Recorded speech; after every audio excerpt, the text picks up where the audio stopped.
Petrol பங்கில் வாகனங்கள் முந்தி செல்வதில் ஏற்பட்ட தகராறில் சென்னையை சேர்ந்த இரு பிரிவினரிடையே நடந்த மோதலை தடுக்க வந்த பெட்ரோல் பங்க் ஊழியர்களை சரமாரியாக தாக்கும் சிசிடிவி காட்சிகள் வெளியாகி பரபரப்பை ஏற்படுத்தியுள்ளது.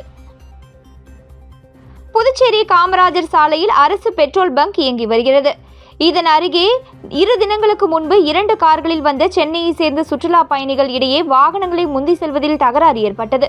இதில் காரில் இருந்து வெளியே வந்த ஒரு கும்பல் முன்னால் இருந்த காரின் ஓட்டுநரை கடுமையாக தாக்கியது. இதனை பார்த்த பெட்ரோல் பங்க் ஊழியர்கள் அவர்களை தடுத்தனர். மேலும் அங்கு வயதான போலீஸ்காரர் ஒருவரும் தடுக்க முயன்றார். அவர்களை அந்த கும்பல் தாக்கியது. இதனை அடுத்து தன்வந்திரி நகர் காவல் நிலையத்திற்கு தகவல் தெரிவிக்க போலீசார் விரைந்து வந்து தாக்கிய கும்பலை காவல் நிலையத்திற்கு அழைத்து சென்றனர். சென்னையை சேர்ந்த இரு பிரிவினரும் தங்களுக்குள் பேசி சமாதானமானதால் வழக்கு பதிவு செய்யப்படவில்லை. இதனிடையே தாக்குதல் காட்சிகள் அனைத்தும் அங்குள்ள சிசிடிவியில் பதிவாகியிருந்தது. தற்பொழுது அது வைரலாகி வருகிறது. புதுச்சேரியில் துணைநிலை ஆளுநர் கைலாஷ்நாதன் அளித்த குடியரசு தின தேநீர் விருந்தில் என்ஆர் காங்கிரஸ், பாஜக, காங்கிரஸ், திமுக உள்ளிட்ட அனைத்து கட்சியினரும் பங்கேற்றனர். புதுச்சேரியில் கடற்கரை சாலை காந்தி சிலை திடலில் குடியரசு தினத்தை ஒட்டி தேசிய கொடியை ஏற்றி வைத்த துணைநிலை ஆளுநர் கைலாஷ்நாதன் மாலையில் ராஜ்நிவாசில் குடியரசு தின தேநீர் விருந்தளித்தார். இதில் முதல்வர் ரங்கசாமி, அமைச்சர்கள் நமச்சிவாயம், லட்சுமி நாராயணன், திருமுருகன் மற்றும் பேரவைத் தலைவர் செல்வம், துணைத் தலைவர் ராஜவேலு, எம்பிக்கள் செல்வகணபதி, வைத்தியலிங்கம், முன்னாள் முதல்வர் நாராயணசாமி, எதிர்க்கட்சித் தலைவர் சிவா, பாமக மாநில தலைவர் கணபதி உள்ளிட்டோர் கலந்து கொண்டனர். எம்எல்ஏக்களில் என்ஆர் காங்கிரஸ் ஏகேடி ஆறுமுகம், பாஸ்கர், லட்சுமிகாந்தன், ரமேஷ், பாஜக கல்யாணசுந்தரம், ராமலிங்கம், வெங்கடேசன், அசோக் பாபு, அக்கட்சி ஆதரவு சுயேட்சை சிவசங்கரன், திமுக சம்பத், காங்கிரஸ் வைத்தியநாதன் ஆகியோர் கலந்து கொண்டனர். இந்த விருந்தில் அரசு செயலர்கள், அதிகாரிகள், காவல்துறை உயர் அதிகாரிகள் மற்றும் பத்ம விருது பெற்றவர்கள் உள்ளிட்டோர் பங்கேற்றனர். நிகழ்ச்சியில் நிகழாண்டு பத்மஸ்ரீ விருது பெற்ற புதுச்சேரி அபிஷேகப்பாக்கம் தவில் கலைஞர் தட்சிணாமூர்த்தி குழுவினரின் இசை நிகழ்ச்சி நடைபெற்றது. அப்பொழுது நிகழ்ச்சி இடத்துக்கு துணைநிலை ஆளுநர், முதல்வர், அமைச்சர்கள் வந்து தட்சிணாமூர்த்தியை வாழ்த்தி பாராட்டினர். காங்கிரஸ் தலைவர்களும் அவருக்கு பாராட்டு தெரிவித்தனர். Puducherry rotary club of Pondicherry central சார்பில் 1 லட்சம் ரூபாய் செலவில் புனரமைக்கப்பட்ட நகராட்சி கழிப்பிடத்தை அமைச்சர் லட்சுமி நாராயணன் திறந்து வைத்தார். புதுச்சேரி ராஜ்பவன் தொகுதிக்கு உட்பட்ட செஞ்சி சாலை மார்க்கெட் வளாகத்தில் புதுச்சேரி நகராட்சி மூலம் இயங்கும் கழிப்பிடம் செயல்பட்டு வந்தது. சரியான பராமரிப்பு இல்லாததாலும் கட்டிடம் சீரமடைந்ததால் மக்கள் பயன்படுத்த முடியாத சூழல் ஏற்பட்டது. இந்த நிலையில் ரோட்டரி கிளப் ஆஃப் பாண்டிச்சேரி சார்பில் 1 லட்சம் ரூபாய் மதிப்பில் கடந்த சில மாதங்களாக மூடிய நிலையில் இருந்த நகராட்சி கழிப்பிடம் புனரமைக்கப்பட்டு செய்யப்பட்டு திறப்பு விழா இன்று நடைபெற்றது. ரோட்டரி சங்க நிர்வாகிகள் முன்னிலையில் நடைபெற்ற விழாவில் சிறப்பு விருந்தினராக அமைச்சர் லட்சுமி நாராயணன் கலந்து கொண்டு கழிவறையை திறந்து வைத்தார். இந்த நிகழ்ச்சியில் நகராட்சி ஆணையர் கந்தசாமி, ரோட்டரி சங்க நிர்வாகிகள் உட்பட பலர் கலந்து கொண்டனர். திருப்புவனை சட்டமன்ற தொகுதிக்கு உட்பட்ட சிலுக்காரிபாளையம் கிராமத்தில் அங்கன்வாடி மையம் கட்டுவதற்கான பூமி பூஜையை சட்டமன்ற உறுப்பினர் அங்காளன் தொடங்கி வைத்தார். புதுச்சேரி மாநிலம் திருப்புவனை சட்டமன்ற தொகுதிக்கு உட்பட்ட சிலுக்காரிபாளையம் கிராமத்தில் புதிய அங்கன்வாடி மையம் கட்டுவதற்கான புதுச்சேரி அரசு மகளிர் மற்றும் குழந்தைகள் மேம்பாட்டுத் துறையால் 21,60,000 ரூபாய் அரசாணை வழங்கப்பட்டு புதுச்சேரி பொதுப்பணித்துறை மூலம் 16,12,000 ரூபாய் மதிப்பீட்டில் அக்கட்டிடம் கட்டுவதற்கான பூமி பூஜை விழா நடைபெற்றது. இதில் திருப்புவனை தொகுதியின் சட்டமன்ற உறுப்பினர் அங்காளன் கலந்து கொண்டு விழாவிற்கு தலைமை தாங்கி பூமி பூஜை செய்து பணியினை தொடங்கி வைத்தார். இந்நிகழ்ச்சியில் மகளிர் மற்றும் குழந்தைகள் மேம்பாட்டுத்துறையின் இயக்குநர் முத்து மீனா, பொதுப்பணித்துறை கட்டிடங்கள் மற்றும் சாலைகள் வடக்கு கோட்ட செயற்பொறியாளர் சுந்தரராஜ், உதவி பொறியாளர் சீனிவாசராம், இளநிலை பொறியாளர் தேவேந்திரன் மற்றும் ஊர் பிரமுகர்கள், பொதுமக்கள், சட்டமன்ற உறுப்பினரின் ஆதரவாளர்கள் என ஏராளமானோர் கலந்து கொண்டனர். புதுச்சேரியில் 8 இளநிலை கணக்கு அதிகாரிகள் சீனியர் கணக்கு அதிகாரிகளாக பதவி உயர்வு அளிக்கப்பட்டுள்ளது. புதுச்சேரியில் நிதித்துறையில் பணியாற்றும் 8 இளநிலை கணக்கு அதிகாரிகளுக்கு சீனியர் கணக்கு அதிகாரியாக பதவி உயர்வு அளித்து நிதித்துறை உத்தரவிட்டுள்ளது. அவர்கள் இடமாற்றம் செய்யப்பட்டுள்ளனர். பொதுப்பணித்துறை பொது சுகாதார கோட்டம் இளநிலை கணக்கு அதிகாரி வாசவி பதவி உயர்வுடன் பள்ளி கல்வித்துறைக்கும், தாகூர் கலை அறிவியல் கல்லூரி இளநிலை கணக்கு அதிகாரி லட்சுமி, போக்குவரத்து துறைக்கும், நகர அமைப்பு குழும இளநிலை கணக்கு அதிகாரி ராணி, ஆதிதிராவிடர் நலத்துறைக்கும் இடமாற்றம் செய்யப்பட்டுள்ளனர். தலைமை செயலக இளநிலை கணக்கு அதிகாரி பக்ரிசாமி கணக்கு கருவூலத்துறைக்கும், பொதுப்பணித்துறை தெற்கு கட்டட சாலை கோட்டை இளநிலை கணக்கு அதிகாரி முரளிதரன் மின்துறைக்கும், இந்திரா காந்தி அரசு மருத்துவமனை இளநிலை கணக்கு அதிகாரி சாய்நாதன் எழுதுபொருள் அச்சுத்துறைக்கும் பதவி உயர்வுடன் இடமாற்றம் செய்யப்பட்டனர். மேலும் ஏனாம் பொதுப்பணித்துறை இளநிலை கணக்கு அதிகாரி லங்கா சீனா லோவராஜி வேளாண் துறைக்கும், செய்தி விளம்பரத்துறை இளநிலை கணக்கு அதிகாரி சிவநாதன் காரைக்கால் கலெக்டர் அலுவலகத்திற்கும் இடமாற்றம் செய்யப்பட்டுள்ளனர். இதற்கான உத்தரவினை நிதித்துறை துணை சார்பு செயலர் ரத்னகோஷ் கிஷோர் சவரே பிறப்பித்துள்ளார். காலாப்பட்டு சட்டமன்ற தொகுதிக்கு உட்பட்ட கருவடிக்குப்பம் வார்டில் 5 கோடி செலவில் புதிய சிமெண்ட் சாலைகள் அமைக்கும் பணியினை தொகுதி சட்டமன்ற உறுப்பினர் கல்யாணசுந்தரம் பூமி பூஜை செய்து துவக்கி வைத்தார்.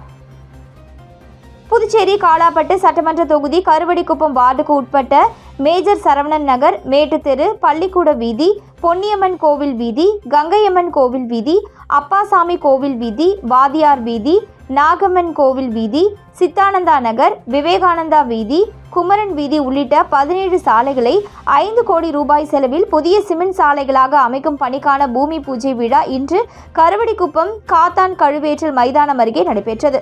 இதில் சிறப்பு அழைப்பாளராக கலந்து கொண்ட சட்டமன்ற உறுப்பினர் கல்யாணசுந்தரம் பூமி பூஜை செய்து பணியை துவக்கி வைத்தார்.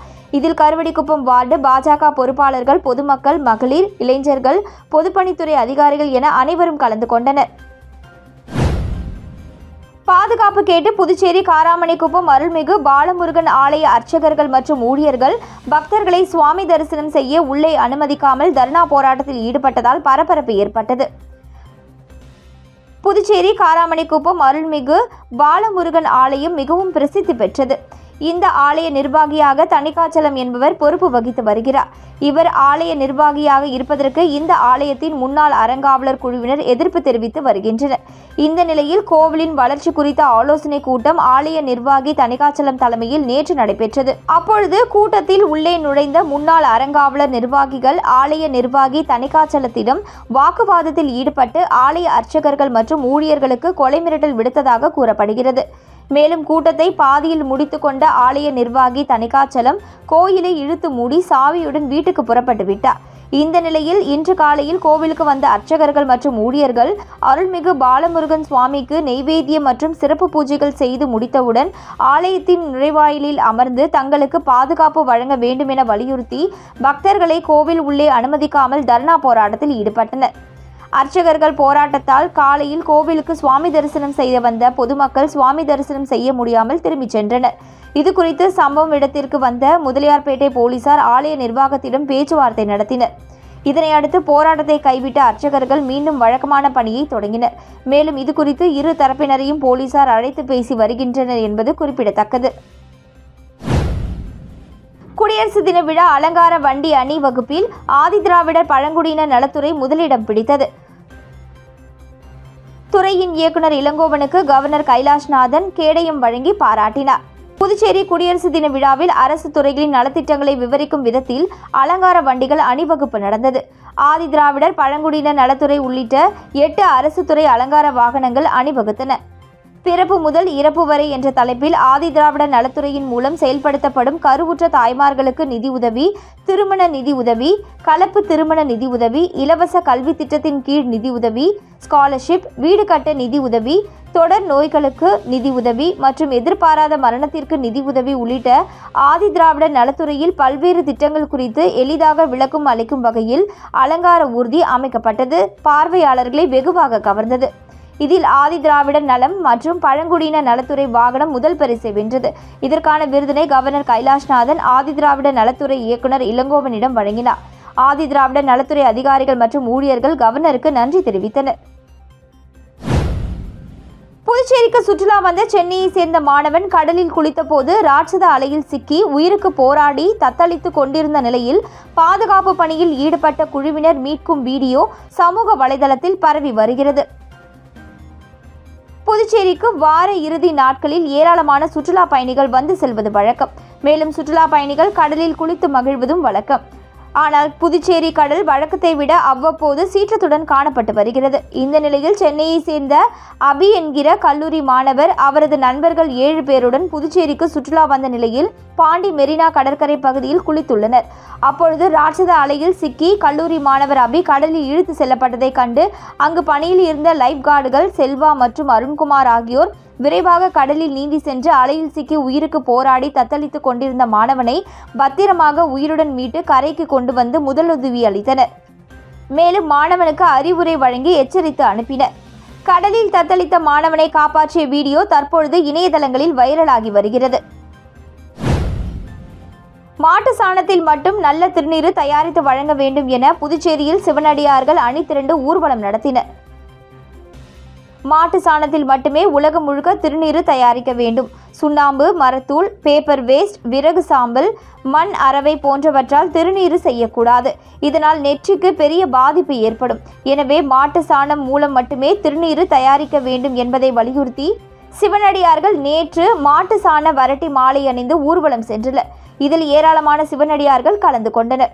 புதுச்சேரி காந்தி வீதி வேதபுரீஸ்வரர் கோவில் அருகில் இருந்து புறப்பட்ட இந்த ஊர்வலம் பல்வேறு சாலைகள் வழியாக வில்லியனூர் சிவன் கோவிலை சென்றடைந்தது.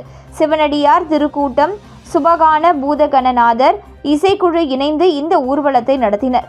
இதில் இந்து மக்கள் கட்சி மாநில தலைவர் மஞ்சினி மற்றும் சிவனடியார்கள் பலரும் கலந்து கொண்டனர். புதுச்சேரி தாவரவியல் பூங்கா அருகே பழக்கடையில் திருடிய நபரை போலீசார் கைது செய்தனர். புதுச்சேரி மறைமலை அடிகள் சாலையில் ஜவஹர் பால்பவன் தாவரவியல் பூங்கா வாசலில் வரிசையாக பழக்கடைகள் வைத்துள்ளனர். வியாபாரம் முடித்துவிட்டு இரவு பழக்கடைகளை தார்பாய் மூலம் மூடி வைப்பர். இந்த பழக்கடைகளில் கடந்த பல நாட்களாக தினசரி ஒவ்வொரு கடையிலும் 1000 ரூபாய் மதிப்புள்ள பழங்கள் திருடப்பட்டு வந்தது. தொடர்ந்து பல நாட்களாக ஒவ்வொரு கடையிலும் பழங்கள் திருடப்பட்டு வந்த நிலையில் கடை வைத்திருக்கும் பெண்கள் ஒதியஞ்சாலை போலீசாரில் புகார் அளித்தனர். இன்ஸ்பெக்டர் செந்தில்குமார் தலைமையிலான போலீசார் அப்பகுதி சிசிடிவி கேமராக்களை ஆய்வு செய்தனர். மர்ம நபர் தினமும் பழங்களை திருடி பிளாஸ்டிக் கூடையில் எடுத்து செல்லும் காட்சி பதிவானது. புதிய பஸ் நிலைய பகுதியில் திருடிய பழங்களுடன் படுத்திருந்த விழுப்புரம் துரைசாமியை கைது செய்தனர். விசாரணையில் தினசரி திருடும் பழத்தை பஸ் நிலையம் அருகே பாதி விலைக்கு விற்பனை செய்து வந்தது தெரியவந்தது. அவரை போலீசார் கோர்ட்டில் ஆஜர்படுத்தி சிறையில் அடைத்தனர்.